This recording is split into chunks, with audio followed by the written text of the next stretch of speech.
Estimados estudiantes de la asignatura de Físico-Química, tengan todos ustedes buen día, buenas tardes o buenas noches. El día de hoy vamos a comenzar a abordar la unidad 2, denominada cinética química. Con esta unidad se pretende que el estudiante logre comprender la relación entre la concentración de los reactivos y el tiempo, los factores que le afectan a esta relación y los mecanismos que involucran. Los subtemas que se van a abordar son velocidad de una reacción, la ley de la velocidad de reacción, la relación entre la concentración de los reactivos y el tiempo, constante de velocidad y su dependencia de la energía de activación y de la temperatura, mecanismos de reacción y catálisis. Mi nombre es Dayana Leal. Esto vendría siendo la semana 6, según el cronograma general de la UTM, y para nosotros es la semana 5 de clases.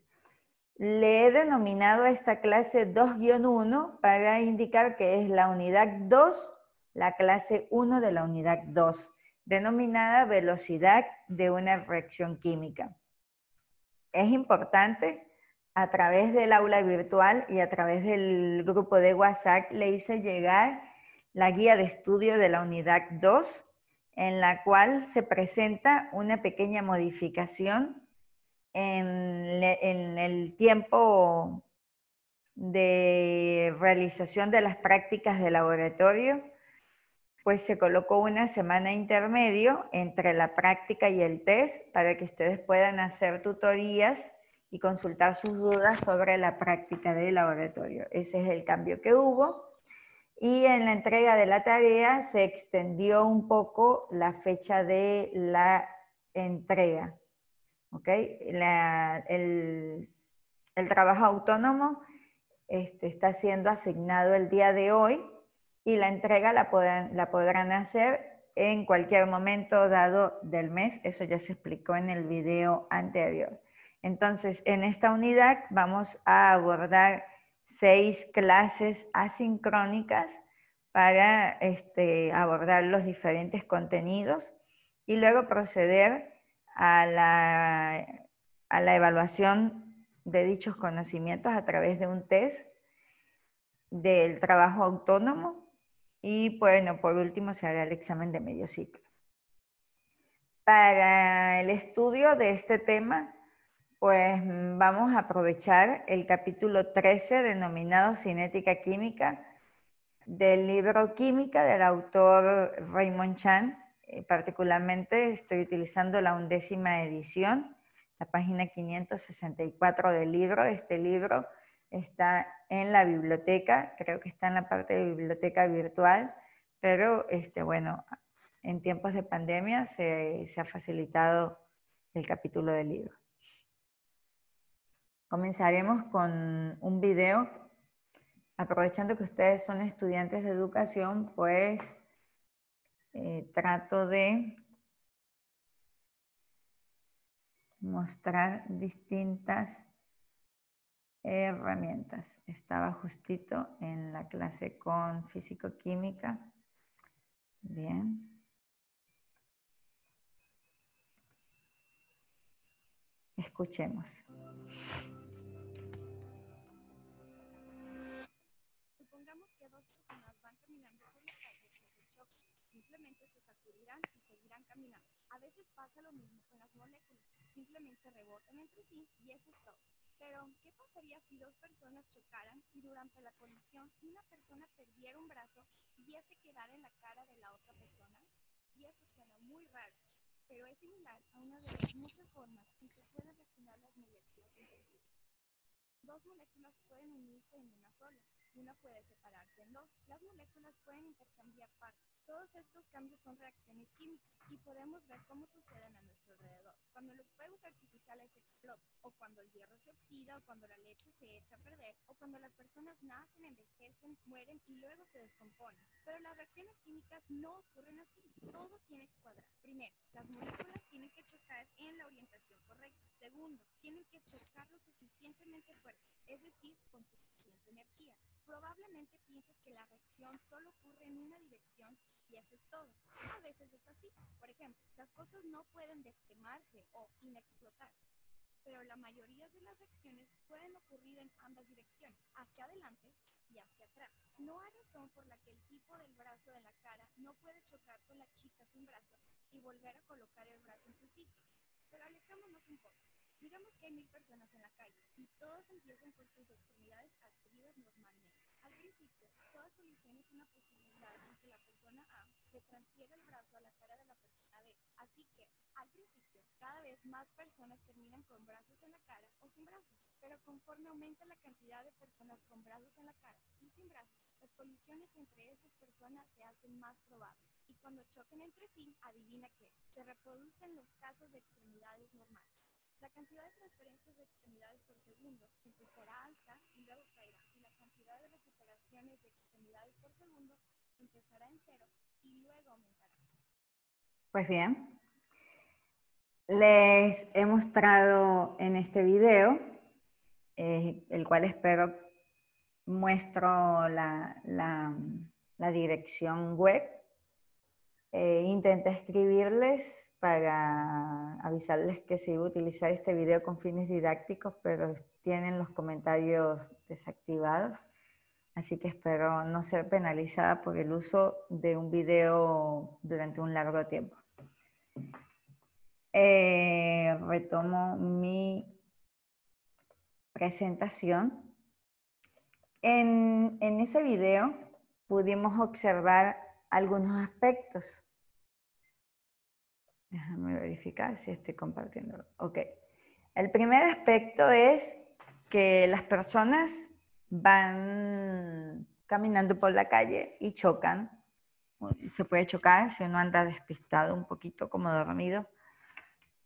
Y eso también le sucede a las moléculas. Entonces, para que los enlaces químicos se produzcan, para que los enlaces químicos y las reacciones químicas se produzcan, se habla de lo que es la teoría de las colisiones. La teoría de las colisiones es una teoría en la cual se postula que los reactivos químicos tienen que chocar, pero tienen que chocar con una orientación adecuada y con una energía alta para que se pueda formar, se puedan romper estos enlaces y se puedan formar nuevas moléculas. Cuando el choque es eficaz, con energía alta, se debilitan los enlaces de los reactivos y se comienzan a formar nuevos enlaces. Si la energía no es muy alta o si no se tiene una orientación adecuada, entonces no se lleva a cabo la reacción química. Eso es lo primero. La segunda teoría que se considera es lo que se conoce como teoría del complejo activado. Según esta teoría, la reacción transcurre a través de un intermedio denominado complejo activado, el cual está formado por moléculas que han chocado y en el que algunos enlaces se han relajado y han empezado a formar otros nuevos enlaces.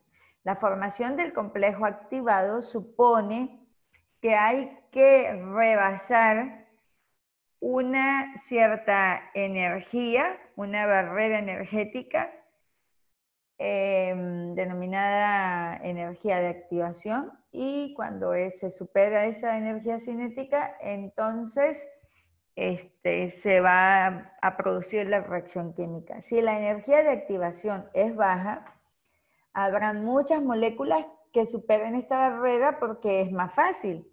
Si la montaña es más bajita, pues se puede pasar con más facilidad. Si esta montaña es muy alta, haciendo la analogía con una montaña, entonces si la energía de activación es alta, habrán muy pocas moléculas que puedan superar dicha energía. Entonces es necesario darle a los reactivos una cantidad de energía mínima para que la reacción química se inicie. La teoría cinética molecular de los gases establece que las moléculas de los gases chocan unas con otras. En situaciones normales, si tengo en un mismo recipiente distintos gases, pues lo que se espera es que esas moléculas en algún momento dado se encuentren y colisionen. Por lo tanto, parece lógico suponer que las reacciones químicas son el resultado de las colisiones entre las moléculas de los reactivos químicos. En términos de la teoría de las colisiones de la cinética química, es de esperar que la rapidez de una reacción sea directamente proporcional al número de colisiones moleculares por segundo o a la frecuencia de las colisiones moleculares. ¿Por qué se espera teóricamente esto? A ver, si yo tengo un recipiente muy grande, digamos, un recipiente muy grande, y coloco allí solamente 2 moléculas, para que esa reacción química se pueda producir, se va a necesitar de un tiempo grande. ¿Por qué? Porque tiene que pasar un tiempo en el cual esas 2 moléculas que se estén moviendo a través de ese recipiente grande se encuentren y que además choquen con una energía suficiente para que se produzca la reacción. Entonces, ¿cómo puedo hacer que esa velocidad aumente? Con 2 posibilidades. Una, reduzco el tamaño del recipiente. Si las coloco a las 2 en un recipiente más pequeño, pues van a tardar menos en encontrarse. Lo otro es, puedo dejar el mismo recipiente grande y puedo colocar más especies químicas. Al colocar una mayor cantidad, pues va a existir mayor posibilidad de que se encuentren, de que choquen y de que se produzca esa reacción química. Entonces, la velocidad, la rapidez de la reacción química va a ser directamente proporcional a la cantidad de colisiones que se dé en un determinado tiempo. Entonces, mientras más colisiones hayan, mayor va a ser la velocidad. Si no hay colisiones, o si se producen muy pocas colisiones, la velocidad va a ser menor. Entonces, aquí en este gráfico muestran cómo, por ejemplo, tengo una reacción química y cuando se incrementa la temperatura, si yo comienzo a calentar un recipiente, esas moléculas comienzan a moverse, ¿sí? Y cuando las moléculas comienzan a moverse, entonces acá me dice que la constante de la rapidez aumenta. ¿Por qué aumenta? Porque mientras más se mueven, se van a encontrar y van a chocar, van a colisionar más rápido. Y mientras eso se produzca más rápido, la rapidez va a ser mayor. Entonces, eso es algo que hay que tomar en cuenta. El otro factor que hay que tomar en cuenta es que para que se produzcan las reacciones químicas, las moléculas deben tener una orientación adecuada. Y eso se ve en el tema de enlaces químicos, ¿ok? No es que cualquier cosa se va a enlazar con cualquier cosa, no. Tiene que haber una orientación adecuada y una energía suficiente para que la reacción química proceda.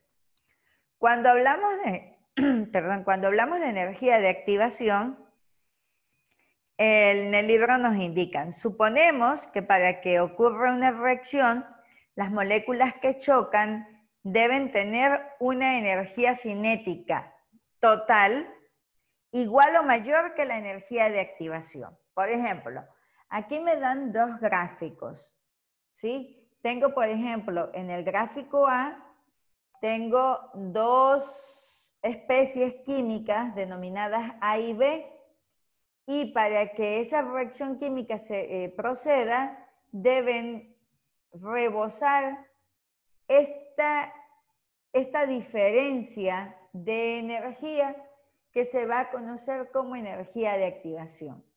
Esta montaña es más bajita que esta, en este otro caso donde tengo A y B, que también me van a producir C y D.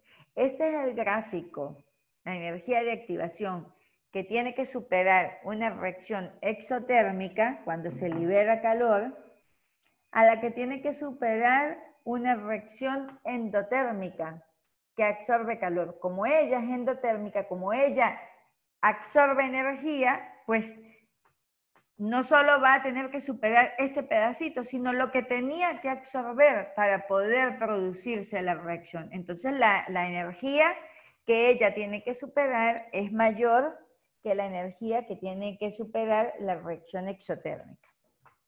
Entonces,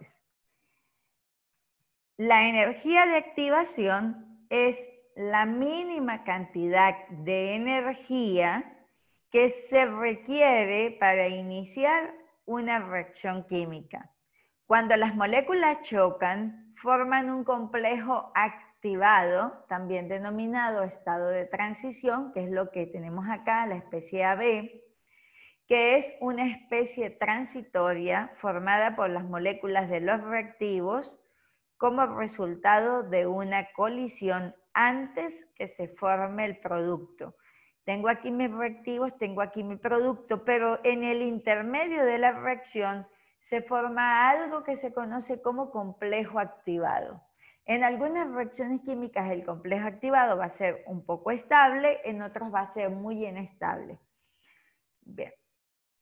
¿Cómo podemos predecir si una reacción química se llevará o no a cabo? Eso es tema de termodinámica, la última unidad que abordaremos. Pero una vez que se inicia la reacción química, ¿con cuánta rapidez procede la misma? ¿O cuánto avanzará la reacción antes de detenerse? Esos aspectos son aspectos que se abordan en la unidad de cinética química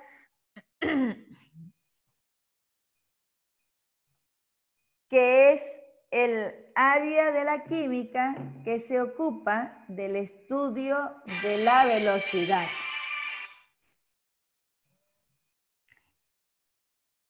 Con que ocurre una reacción química. Entonces, la cinética química es el área de la química que se ocupa del estudio de la velocidad o reacción con que ocurre una reacción química.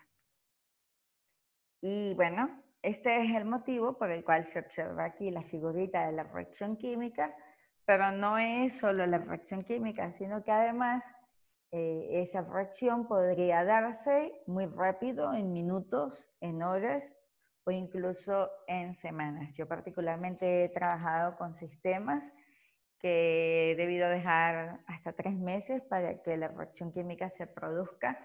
Para eso hay que tener tiempo disponible, pero además mucha paciencia. Entonces, la cinética química es el área de la química que se ocupa del estudio de la velocidad o rapidez con que ocurre una reacción química. La cinética se refiere a la rapidez de reacción, que a su vez se refiere al cambio en la concentración de un reactivo o de un producto con respecto del tiempo. Es importante que aprendamos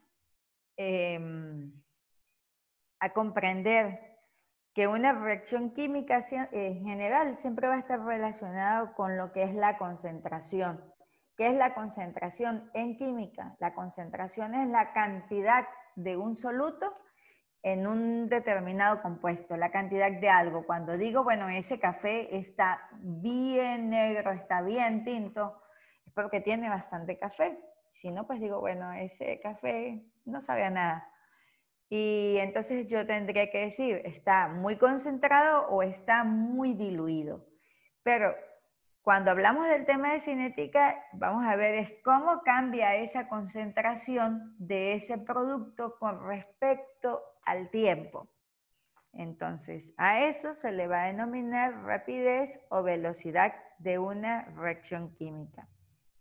Algunos procesos, como las etapas iniciales de la visión, la fotosíntesis y las reacciones nucleares en cadena, ocurren a velocidades súper rápidas. Y cuando digo súper rápidas es que se da en un pestañear. Son rapideces muy, muy cortas, del orden de 10 a la menos 12 segundos a 10 a la menos 26 segundos. Estamos hablando de notación científica y que estos son un montón de ceros que están hacia este lado. Entonces, es algo que es súper rápido. En otros casos, por ejemplo, en la polimerización del cemento o, por ejemplo, la conversión del grafito en diamante, pues se necesita de millones de años para completarse. Eso es lo que hace que los diamantes naturales tengan un costo tan elevado. ¿Por qué? Porque para que esto no sea un trozo de carbono normal, debe pasar muchísimo tiempo hasta que esos átomos puedan tener un cierto orden y pasen a ser lo que es un cristal. El grafito en ocasiones es un material amorfo, se produce, crece muy rápido, no le importa mucho estar ordenado o no, entonces él es amorfo mientras que él es cristalino, y para que sea cristalino se necesita de un alto grado de orden, y eso se consigue con el tiempo, con disciplina. Bien, con frecuencia los químicos industriales hacen más énfasis en la aceleración de la rapidez de una reacción química que en mejorar su rendimiento. ¿Por qué en la aceleración? A nivel industrial se quiere que todo se produzca más rápido, porque mientras más rápido se produzca, puede obtener una mayor cantidad de producto y vender más. Entonces, esos son factores que se toman en cuenta. En general, para una reacción química solemos casi siempre representarlo de esta manera, los reactivos que se convierten en productos. Pero acá mostramos un esquema de un reactivo A que se va a producir, que se va a convertir en el producto B. Entonces, vamos a ver distintos diagramas. En este diagrama que tenemos acá, tenemos solamente moléculas de A. A medida que comienza a transcurrir el tiempo, se va obteniendo algunas moléculas de B representadas en color rojo. A medida que va pasando el tiempo, se observa una mayor cantidad de rojos y una menor cantidad de pelotitas grises o negras. No sé qué color ven ustedes. Y esto va a ir incrementándose a medida que pase el tiempo. Es decir, a medida que pasa el tiempo, las bolitas de color negro desaparecen hasta que quedan muy poquitas y las bolitas en color rojo aparecen en una mayor proporción. Entonces, ¿en qué tiempo se produce eso? Este comportamiento lo vamos observando en intervalos, en este caso, de 10 segundos, luego 10 segundos más, 10 segundos más, 10 segundos más, acá 10 segundos más, hasta que entonces tenemos acá completo el minuto. Entonces podríamos decir que esta reacción química, donde A que se convierte en B, se lleva a cabo en un total de 1 minuto o 60 segundos. ¿Ok? Entonces, ¿el tiempo es importante? Sí, porque no es lo mismo que esto suceda en 1 minuto a que esto suceda en 1.000.000 de años. Bien. Si yo quiero llevar esto a una forma de ecuación, entonces, ¿qué es lo que está sucediendo? Para que lo veamos a nivel de gráfico. Lo que está sucediendo es que inicialmente tengo las moléculas de A, que son bastantes, y a medida como son bastantes, pueden chocar con una mayor cantidad de energía porque hay bastantes.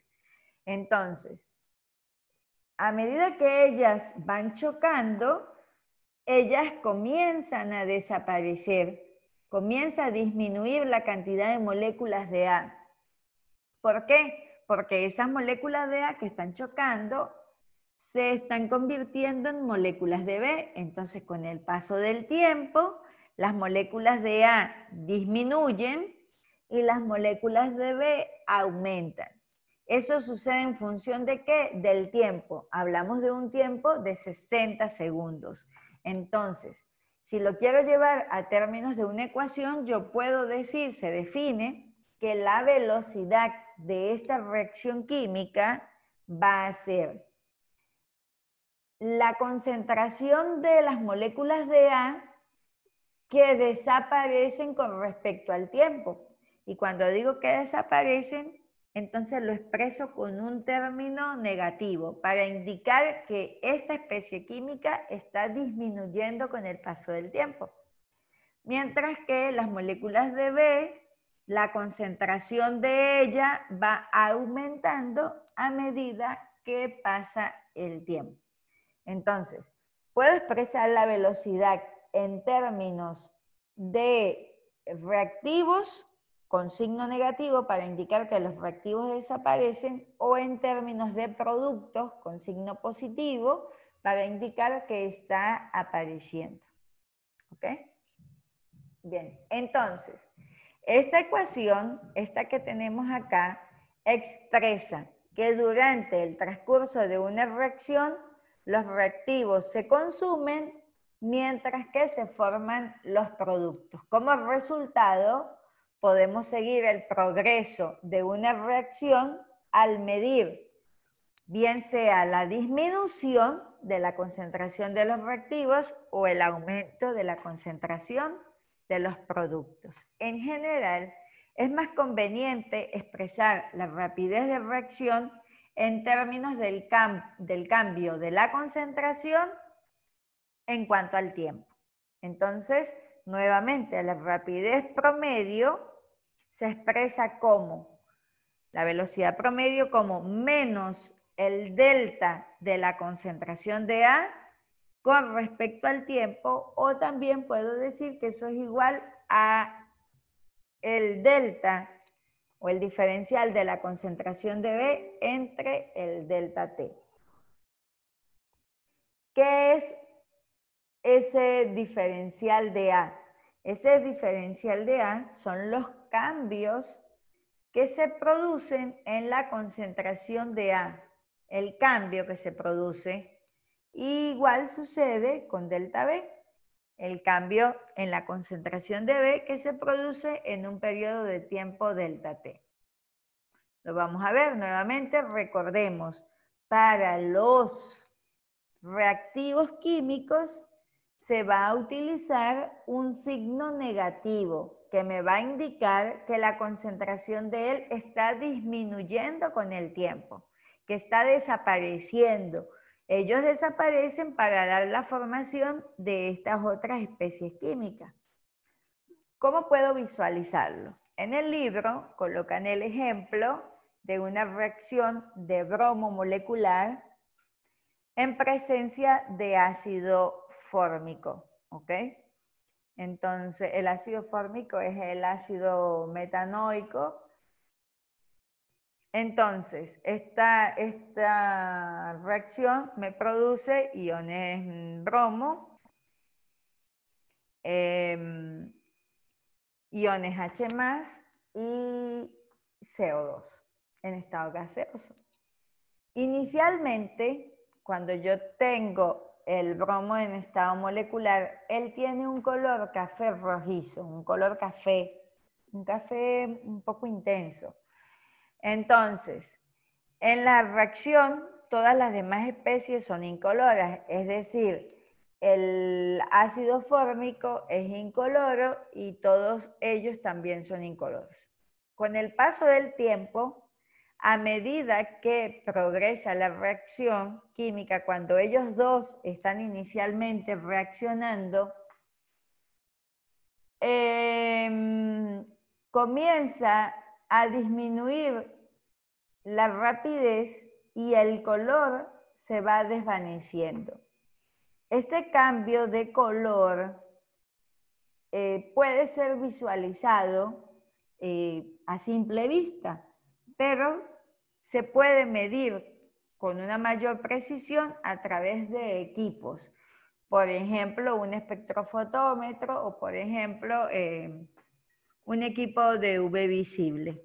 Un equipo de UV visible, considerando que se puede registrar la cantidad de luz visible que absorbe el bromo. Entonces, yo puedo decir que la velocidad, la ecuación va a ser menos la diferencia de concentración que sufre el bromo con el paso del tiempo. Y con el paso del tiempo yo puedo ver que en cada ocasión hay menos cantidad de bromo. ¿Por qué hay menos cantidad de bromo? Porque si el bromo inicialmente es de color rojizo y aquí está totalmente incoloro, ¿qué significa? Significa que no había bromo y que aquí ya no lo hay. Entonces, que desapareció. Entonces lo veo a simple vista, sí, pero lo puedo medir con más precisión a través de un equipo de UV. Entonces, en este equipo de UV, ¿qué es un equipo de UV, por ejemplo? Un equipo de UV, bueno, quisiera decirles que es como un cajoncito. A ver.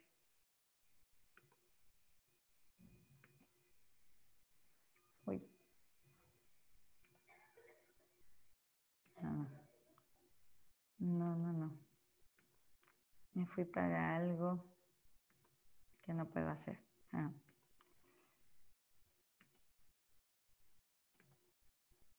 Bien, un equipo de UV visible.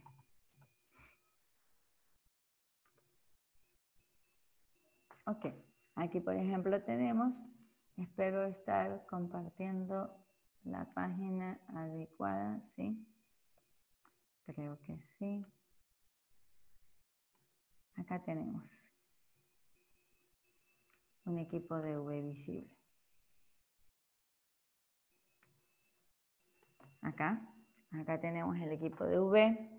En este equipo de UV se utilizan unas celdas, son unas celdas de cuarzo, y en esas celdas voy colocando la disolución, por ejemplo, en este caso, de cada vasito que ustedes están viendo con colores. Entonces, yo puedo colocar el vasito, la celda de cuarzo con el líquido, y puedo medir la concentración en un instante, luego a los 10 segundos, luego a los 10 segundos y así sucesivamente. Y entonces voy a ir anotando cómo va a ir cambiando la concentración. El cambio de concentración se va a hacer a través de distintos cálculos matemáticos que se ven en unas materias especializadas, pero lo que yo quería mostrarles es que hay equipos a través de los cuales eso se puede hacer. Entonces volvemos a la presentación. Entonces, esa celda de cuarzo se sumerge en el equipo absorbe luz en una determinada región, región específica, específicamente en 393 nanómetros absorbe el bromo. Ah, profesora, pero entonces si aquí tiene bromo y aquí tiene bromo, pues igual se va a ver la señal. Sí, se va a ver la señal. Vamos a saber que todo lo que absorba en 393 va a ser bromo. Pero aquí tengo la absorción del frasco 1, la del frasco 2 y la del frasco 3. Y podemos ir viendo cómo va disminuyendo la cantidad de bromo que había, hasta llegar a un punto 4 que ya no sale porque ya no tiene bromo. Entonces, de esa manera se hacen un poco las medidas. En el Instituto de Investigación, acá en la UTM, hay un equipo de UV visible, creo que en el núcleo de Bahía también. No estoy segura, pero creo que sí. Entonces, la concentración de bromo va a ser directamente proporcional a la cantidad de absorción que se produce. ¿Okay? Siempre va a absorber a esta misma longitud de onda, pero va a ser mayor o menor cantidad. Entonces, si quiero aplicar eso que se mide con ejercicios, el libro plantea el primer ejercicio que dice, en disoluciones acuosas, El bromo molecular reacciona con el ácido fórmico como sigue. Bromo en presencia de ácido fórmico que produce iones de bromo, iones de hidrógeno y CO2. La rapidez promedio va a ser igual a menos la diferencia de concentración del bromo con respecto al tiempo. La diferencia de concentración que va a ser, esto se me parece un poco, y lo coloqué en la presentación, se me parece un poco a lo que veían en física de bachillerato, o en matemática, cuando se hace el cálculo de la pendiente, ¿sí?